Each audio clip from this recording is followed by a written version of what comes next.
Tem novidades. Neste sábado, 3 negociações recebem atualizações aqui no Raiz Tricolor. Você fica atento em tudo, logo depois da vinheta.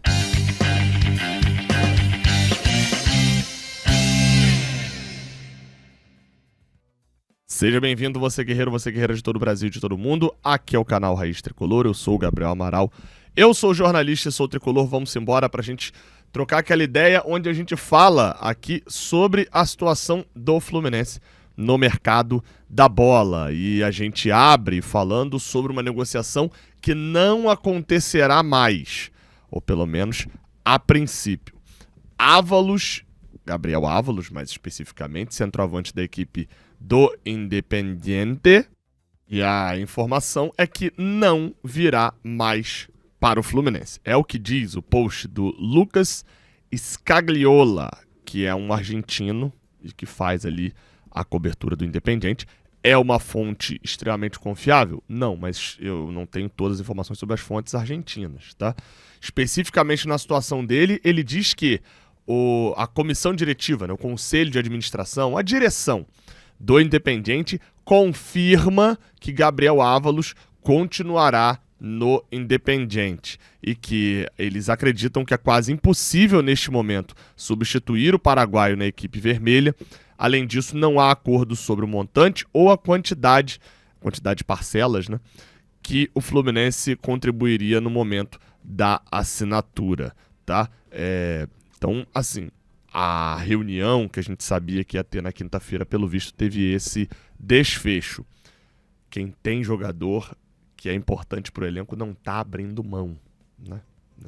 E aí, assim, vamos lá, é interessante o quanto que a postura do Fluminense nesse caso, e eu vou falar do Dantas e vou falar do Castillo já, mas é interessante o quanto que a postura da equipe do Independiente nesse período, ela foi totalmente inversa do que o Fluminense teria se tivesse jogador, e a do Fluminense também foi inversa. Se o Fluminense tivesse um jogador de 34, 35 anos, terminasse o contrato no final do ano e recebesse uma proposta de 3 milhões de dólares agora, já pelo jogador, muito provavelmente eu consigo enxergar visualmente aqui o Mário Bittencourt indo para uma coletiva e falando que o jogador daqui a 4 meses sairia num pré-contrato, daqui a 10 meses sairia de graça, o Fluminense não ganharia nada. Ah, Gabriel, isso jamais aconteceria com um jogador titular. Pois bem, veja quanto o Fluminense recebeu na venda do Nino, mais ou menos isso, um pouquinho a mais do que isso. E o Nino era titular absoluto, recém-campeão da Libertadores, porque o contrato acabava no final do ano. Então, enfim, eu consigo ver isso. De outra maneira, o Fluminense está fazendo uma proposta dessa.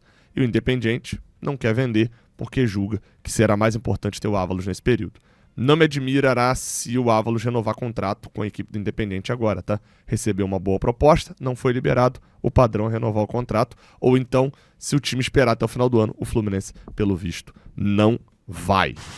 O que não espera também é o mercado de trabalho, tá? Deixa eu falar com você rapidamente aqui sobre a situação do mercado para desenvolvedores, programadores, quem quer trabalhar com essa área. Eu tenho uma oportunidade muito interessante para você na hashtag Treinamentos, uma das maiores escolas online da América Latina, com cursos práticos focados no mercado. E aí falando de Excel, de Power BI, para quem trabalha com isso, por exemplo, de Python, quem trabalha com IA também é muito interessante. Tudo 100% online, uma didática muito simples, bem tranquila para quem está iniciando, projetos reais. Pode pesquisar aí sobre a hashtag Treinamentos, tá? Que as avaliações são as mais positivas que você vai encontrar na internet. Eles estão agora, que é o que eu preciso avisar aqui para vocês, com a Jornada Python. São 4 dias, 4 projetos completos ali de Python, tudo passo a passo, linha por linha, bem didático, para você chegar e aprender, tá? Sem pré-requisito, você não precisa ser formado, não, sem pré-requisito. Eles pegam projetos que realmente vão contar e importar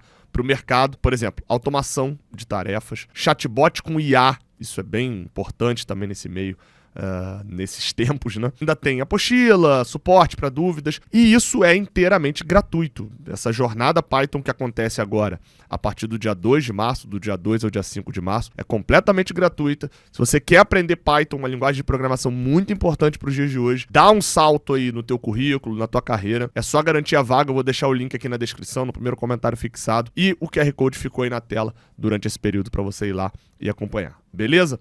Vai lá, hashtag Treinamentos, aqui para a galera do Raiz Tricolor. Vamos lá, a gente volta para falar de duas negociações que se encaminham.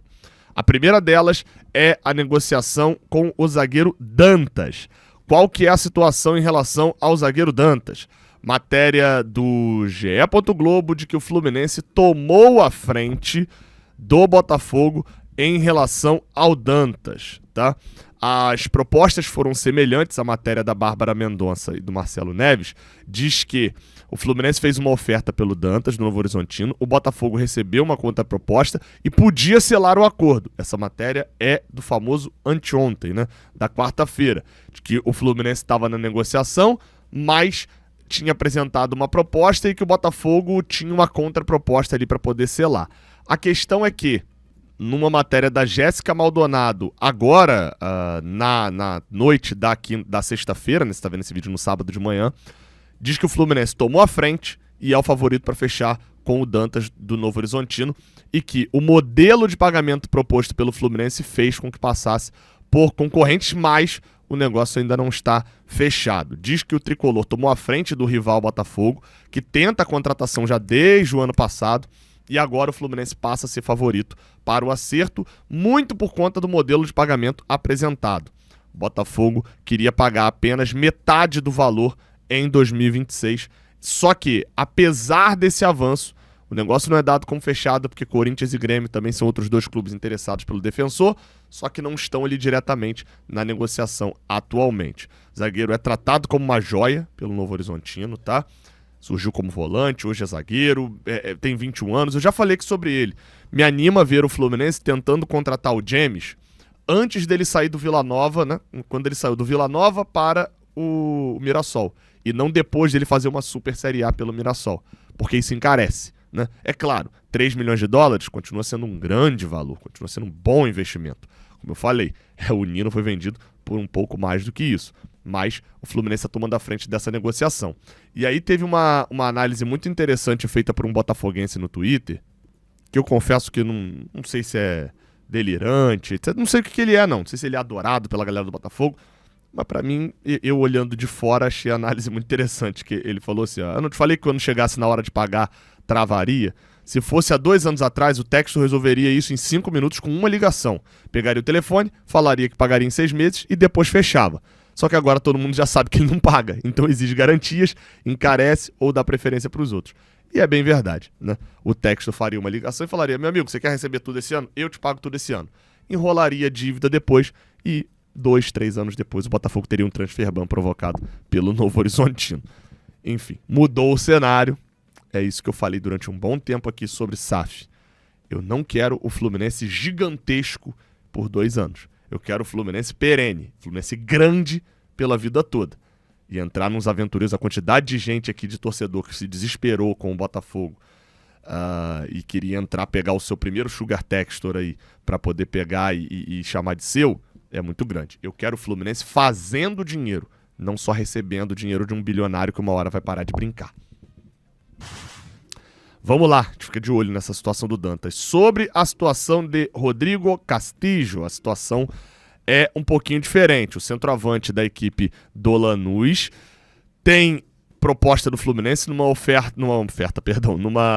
informação do Vitor Lessa, diz que após a sondagem inicial, o Fluminense agora estuda uma forma de viabilizar a contratação do Rodrigo Castillo, o herói do Lanús da Recopa. O time argentino pediu 10 milhões de dólares pelo jogador, pouco mais de 50 milhões de reais, e exige uma boa parte do valor à vista. O valor é alto, só que o Fluminense tenta chegar a um modelo que faça o negócio ser viável, porque o Lanús não se opõe a uma negociação. Até o treinador deles falou que sabia que seria muito difícil, né? Como a negociação por Gabriel Ávalos não foi fechada, o foco total dessa janela é para Rodrigo Castillo, informação do Vitor Lessa.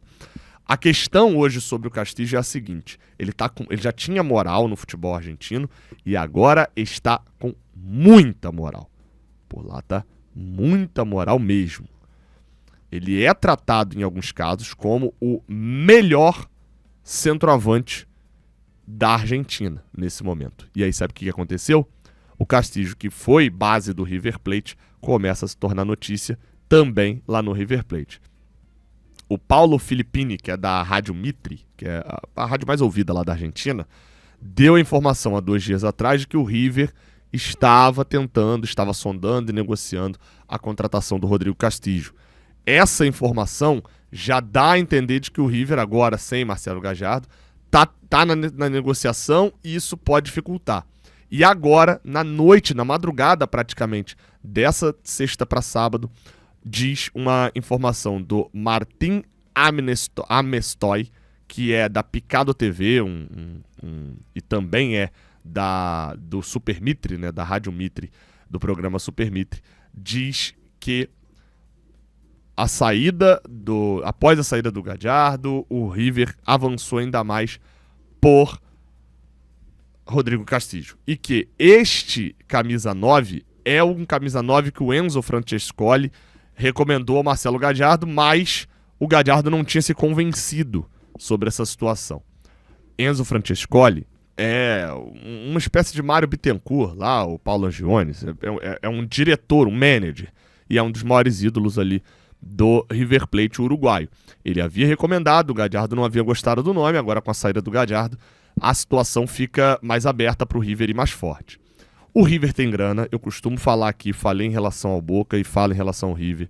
A gente perde um pouco de noção no futebol brasileiro do que é o River Plate mundialmente e o Boca Juniors também, né? Se você pegar ali a receita do River Plate em 2025, só para você ter noção, referente a 2024, tá? O River Plate faturou 300 milhões de reais, convertendo ali, só com sócios. 300 milhões de reais. É um time que fatura grana pra cacete. É muita grana, tá? O Boca também é muita grana. Você vai vendo ali os detalhes das receitas, etc. É uma coisa de louco. Só com o dia a dia do estádio, lá do Monumental de Nunes, visita ao museu e etc. Estamos falando de dia de jogo, não. Tá? É 80 milhões de reais. É quase 30 milhões de reais só de venda de ingresso. Sabe o que significa? Tá? Bota aí 30 milhões de reais só com venda de ingresso para o museu do River Plate. Significa que por mês os caras ganham um jogador de 2 milhões e meio. Um centroavante de 2 milhões e meio no River Plate, só que o museu do River banca 2 milhões e meio de reais de salário, né? Então assim, a gente está falando de um nível de outra proporção. Claro, em relação à TV eles recebem menos do que a gente e tal, mas de qualquer maneira, patrocínio, etc., é muita grana. Então, a primeira coisa que eu acho que é digno de falar, justo de falar, é o seguinte: não é pra, vamos ganhar o River, tá? Não é essa parada. Agora, a proporção do futebol brasileiro é outra história. Talvez isso mexa mais com o Castillo e facilite uma liberação. Quanto que o Fluminense vai oferecer? E outra, que é o mais importante, quanto tempo vai levar isso? Porque hoje é sábado, 28 de fevereiro. Amanhã já é março, vulgo meu aniversário, aniversário do Rio de Janeiro e aniversário de Gabriel Amaral também, 1º de março. E a janela fecha na terça, dia 3 de março. Então, meu amigo, não há tempo para novela com o Castillo. É contratar ou contratar. Mas o Fluminense está indo forte, provavelmente com a sua última cartada, sua última bala para essa janela de transferências. A gente fica atento nesse sábado e você se inscreve aqui no canal e deixa o like para ter todas as informações. Tamo junto. Até a próxima. Valeu.